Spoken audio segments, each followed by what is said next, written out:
नमस्कार, जनवार्तामध्ये आपल्या सर्वांचं स्वागत। सर्वप्रथम पाहूया ठळक बातम्या।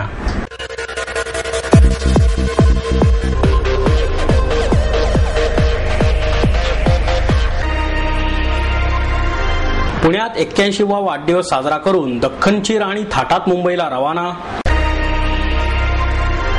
भाजपचे योगेश गोगावले यांना मतदान केलेले मुंडे समर्थक पदाधिकारी जाहीररित्या प्रसारमाध्यमांना आले सामोरे। कवितेला साहित्याच्या चौकटीत अडकवू नये, ज्येष्ठ कवी सुधीर मोघे यांचं मत। श्रीमंत सरदार सहगुप्ते ट्रस्टच्या ताब्यात असलेले रंगो बापूजी तबक 5 जूनला केळकर संग्रहालयाला सुपूर्द करण्यात येणार। कलेच्या भाषेत सर्वांना एकत्र करण्याची शक्ती आहे, प्रसिद्ध अभिनेत्री अमृता सुभाष यांचं मत। माहिती अधिकार सर्वांपर्यंत पोहोचवण्यासाठी राईट टू इन्फॉर्मेशन काउन्सिलची स्थापना करण्यात येणार। आणि भजन सम्राट अनुप जलोटा यांच्या भजन संध्या या कार्यक्रमात सादर केलेल्या विविध भजनांनी पुणेकर रसिक मंत्रमुग्ध।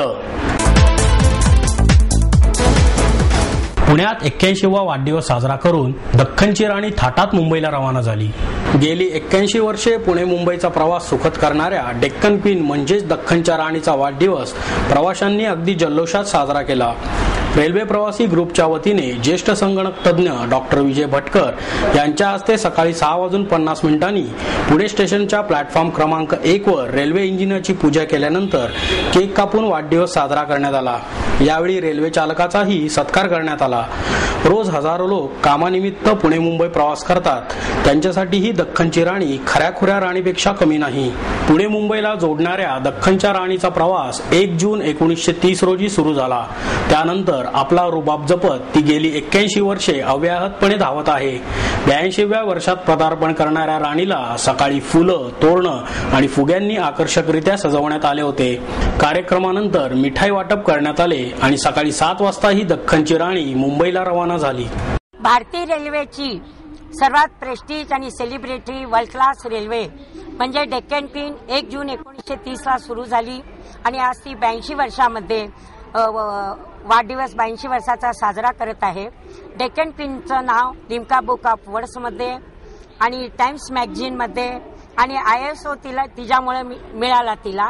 आणि भारतीय रेल्वे वर्ल्ड क्लास दर्जाची होत आहे। 62 जंक्शन वर्ल्ड क्लास दर्जाचे आणि 500 जंक्शन आदर्श मॉडेल्स होत आहे। आणि तिनं आजपर्यंत स्वतःचे 34 वर्ल्ड रेकॉर्ड तोडलेले आहेत आणि जगातली पहिली अशी ट्रेन्स आहेत की तिनं स्वतःचे अत्यंत प्रत्येक गोष्टीमध्ये उच्चांक निर्माण केलेला आहे। तिच्यावर पुणेकर तर खूप प्रेम करतात। इतकंच नाही, भारतीय रेल्वेनं जे रोज 3 करोड लोक प्रवास करतात ते सुद्धा डेक्कन क्वीनवर खूप मरतात। आज जे काय भारतीय रेल्वेचं नाव जगामध्ये पहिल्या नंबरवर आहे, त्याला संपूर्ण जबाबदारी ही आणि तिचा जो करिश्मा आहे त्याला डेक्कन क्वीन जबाबदार आहे। आणि डेक्कन क्वीनला आम्ही खूप खूप मनापासून हार्दिक शुभेच्छा देतो। तिनं तिच्या जीवनामध्ये फक्त 25 दिवसच सुट्टी काढली। 13 जुलै 1991ला खंडाळा घाटामध्ये ऍक्सिडेंट झाल्यानंतर 9 दिवस ती बंद होती।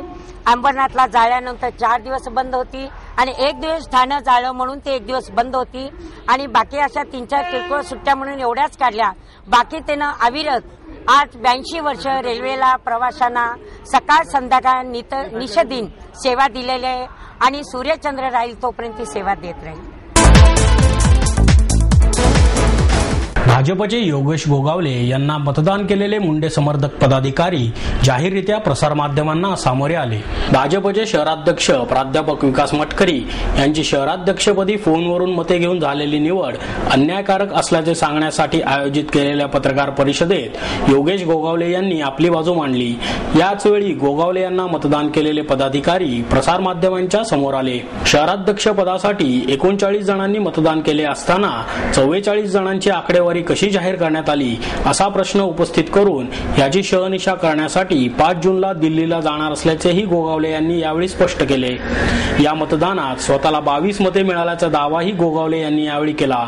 आमदार माधुरी मिसाळ, गटनेत्या मुक्ता टिळक, माजी मंत्री दिलीप कांबळे, नगरसेवक अनिल शिरोळे, युवा मोर्चाचे मुरलीधर मोहोळ आणि संदीप खर्डेकर यांच्यासह सर्व मतदार यावेळी उपस्थित होते। पुढे बोलताना गोगावले म्हणाले, गेल्या 5 महिन्यांपासून मतदानाचा अहवाल जाहीर झालेला नसताना शिवशक्ती भीमशक्ती मेळाव्याच्या पूर्वसंध्येला मटकरे यांची शहराध्यक्षपदी निवड केली. शहराध्यक्षपदासाठी गुप्त पद्धतीने मतदान झाले होते. शहराध्यक्षपदाचा वाद पक्षांतर्गत असताना मला मतदान केलेल्या मतदारांची यादी जाहीर करावी लागते, हे दुर्दैव आहे, अशी खंतही त्यांनी यावेळी व्यक्त केली. भारतीय जनता पार्टीच्या पुणे शहर अध्यक्षपदासाठी 5 जानेवारी 2011 आदरणीय व्यंकय्याजी नायडू जे महाराष्ट्राचे प्रभारी आहेत आणि भारतीय जनता पार्टीचे माजी अध्यक्ष आहेत, यांच्या उपस्थितीमध्ये पुणे शहराची जी यादी नक्की केलेली होती त्या मतदारांचं भारतीय जनता पार्टीच्या सभासदांना त्याचबरोबर मतदारांना अतिशय चिंतेची बाब होती. त्याविषयी एक आश्चर्य होतं. परंतु भीमशक्ती शिवशक्ती याचा मेळावा शनिवारी असताना शुक्रवारी याबाबतचा 11 नंतर सकाळी 11 ते 3 या वेळामध्ये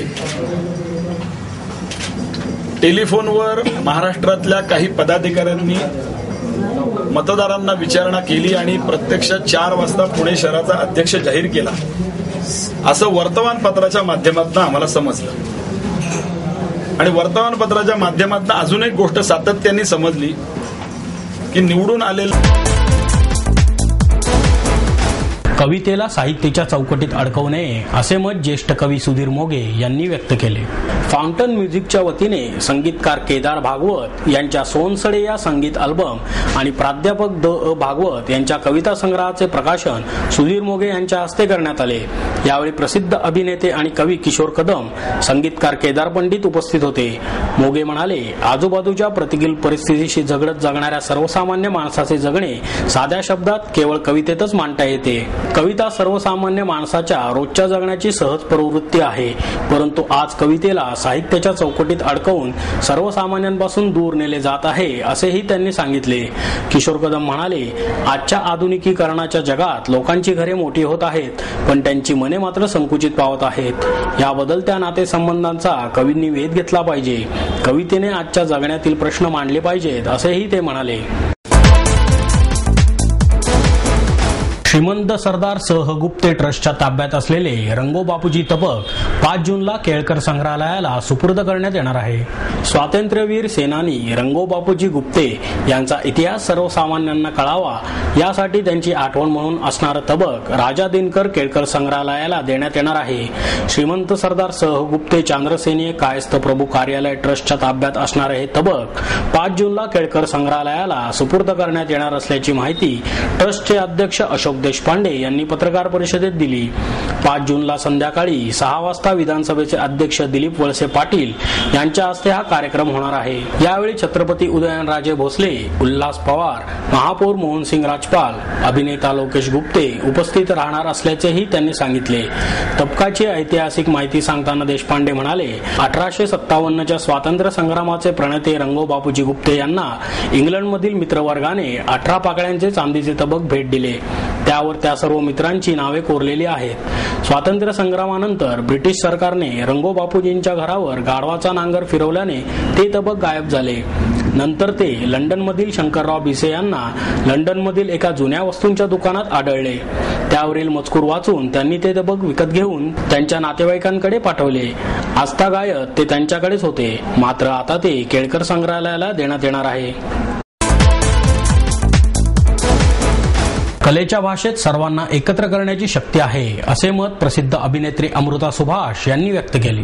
अखिल भारतीय सांस्कृतिक संघाच्या वतीने आयोजित नृत्य, गायन, वादन स्पर्धांच्या पुरस्कार प्रदान सोहळ्यात त्या बोलत होत्या. यावेळी युनेस्कोच्या सांस्कृतिक विभागाचे प्रतिनिधी ताकाहिको मॅकिनी, बँक ऑफ महाराष्ट्राचे सहाय्यक प्रबंधक जे सोमनाथ शास्त्री, संस्थेच्या अध्यक्षा रत्ना वाघ, सचिव हेमंत वाघ आदी उपस्थित होते. अमृता सुभाष पुढे म्हणाल्या, कलाकाराला कलेची साधना करताना प्रत्येक टप्प्यावर आपण आणखी कमीच आहोत असे वाटत असते. त्यामुळेच कला ही साधना आहे, ती केल्याशिवाय यश मिळत नाही. सर्व भाषा, प्रांत आणि वय यांची मर्यादा ओलांडून कला सर्वांना एकत्र आणते. हिंदुस्थानात कलेची प्रगल्भता आहे, मात्र अशा वातावरणात समाजविघातक शक्तींकडून बॉम्बस्फोट घडवले जातात. मात्र त्यावर कला हेच उत्तर असून कलेची शक्ती सर्वांना एकत्र करेल असेही त्यांनी सांगितले. यावेळी जे सोमनाथ शास्त्री म्हणाले, कलेचे सादरीकरण आणि आस्वाद या वेगवेगळ्या बाबी आहेत. हिंदुस्थानात या दोन्हींना महत्त्वाचे स्थान आहे. कलेच्या क्षेत्रात तरुणांना मोठ्या संधी आहेत, त्याचा त्यांनी फायदा करून घ्यावा. गुजरातच्या नृत्यांगना अंगुली सुरेंद्रनाथ, अमरावतीचे हेमंत बोडे, सुप्रिया धाईंजे, पुण्याच्या रिदम नृत्य अकॅडमीचे दत्ता सकट, कोलकाताच्या सुष्मिता बॅनर्जी, शिल्पा दानवे यांना नृत्य साधना पुरस्कार प्रदान करण्यात आला. विजया काळे, अशोक वैद्य यांना कला नेतृत्व पुरस्कार देण्यात आला. तर के आदर्श, सुबोध पारखी यांनी कला साधना पुरस्कार मिळवला. माहिती अधिकार सर्वांपर्यंत पोहोचण्यासाठी राईट टू इन्फॉर्मेशन काउन्सिलची स्थापना करण्यात येणार आहे. माहिती अधिकार कायद्याच्या प्रभावी अंमलबजावणीसाठी आणि हा कायदा तळागाळापर्यंत नेण्यासाठी माहिती अधिकार कार्यकर्त्यांनी एकत्र येऊन महाराष्ट्र राईट टू इन्फॉर्मेशन काउन्सिलची स्थापना केली आहे, अशी माहिती या काउन्सिलचे समन्वयक विजय कुंभार, शिवाजी राऊत, माहिती अधिकार कार्यकर्ते विवेक वेलणकर, जुगल राठी यांनी पत्रकार परिषदेत बोलताना दिली. राज्यभरातील माहिती अधिकार कायद्याच्या कामकाज पद्धतीचा आढावा, या कायद्यातील दंडाच्या तरतुदीनुसार दंडाचे आदेश तपासणे तसेच वसुली प्रक्रिया पूर्ण करून घेण्यासाठी राज्य शासनाची आणि संबंधित यंत्रणांशी समन्वय साधण्याचेही काम याद्वारे करण्यात येणार आहे. या कायद्यातील कलम 4च्या वापरासाठी संबंधित सार्वजनिक प्राधिकरणांना भाग पाडणे, त्यासाठी दबाव गट तयार करणे आणि राज्य शासनाकडे पाठपुरावा करणे, राज्य माहिती आयोगाची खंडपीठाच्या कामकाजाच्या सुसूत्रीकरणासाठी त्याचे काम अधिक चांगले व्हावे यासाठी माहिती आयोगांसाठी सुसंवाद आणि समन्वय ठेवणे, यासाठी हे काउन्सिल काम करणार असल्याची माहिती राऊत यांनी यावेळी दिली. या काउन्सिलच्या माध्यमातून राज्याच्या नवीन मुख्य माहिती आयुक्तांच्या निवडीबाबतही पाठपुरावा हे काउन्सिल करणार आहे. सध्याचे दुसरे मुख्य माहिती आयुक्त विलास पाटील हे जुलैमध्ये निवृत्त होत आहेत. यामुळे नवीन नियुक्त होणारे माहिती अधिकारी हे 5 वर्षांच्या पूर्ण कालावधीसाठी असावेत, यासाठी प्रयत्नशील राहणार आहोत, अशी माहिती यावेळी विवेक वेलणकर यांनी दिली.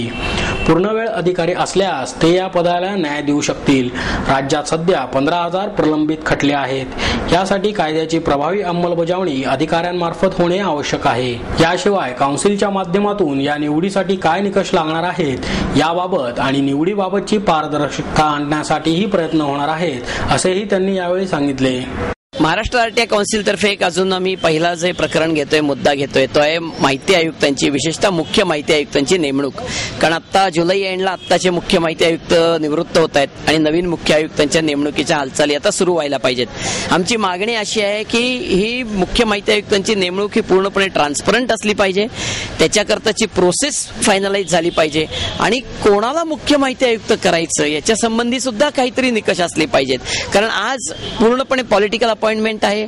मुख्यमंत्री, उपमुख्यमंत्री आणि विरोधी पक्षनेते यांची कमिटी अपॉइंटमेंट करते आणि त्यामुळे मग काय जो त्यांच्या जवळचा त्याची अपॉइंटमेंट, अशी परिस्थिती निर्माण झालेली आहे. ही अत्यंत चुकीची आहे. या एका अत्यंत पुरोगामी आणि महत्वाच्या कायद्याला हे काळिमा फासणारं कृत्य असू शकतं आणि म्हणून आमची अगदी पहिल्यांदा मागणी आम्ही मुख्यमंत्र्यांकडे नोंदवलेली आहे की ही प्रोसेस पूर्ण करा, हे निकष पूर्ण करा आणि याच्यासाठीचे अर्ज मागवूनच निवड करा. भजन सम्राट अनुप जलोटा यांच्या भजन संध्या या कार्यक्रमात सादर केलेल्या विविध भजनांनी रसिक पुणेकर मंत्रमुग्ध झाले. बाहेर कोसळणाऱ्या पावसाच्या सरी आणि जलोटा यांच्या भजनाने समस्त रसिक वर्ग न्हाऊन निघाला. श्री साईबाबा पालखी सोहळ्याच्या निमित्ताने या भजन संध्याचे आयोजन करण्यात आले होते. यावेळी महापौर मोहनसिंग राजपाल, स्थायी समितीचे अध्यक्ष गणेश बिडकर, शिवसेना उपनेते गणेश सातपुते, सुधीर दरोडे आदी उपस्थित होते.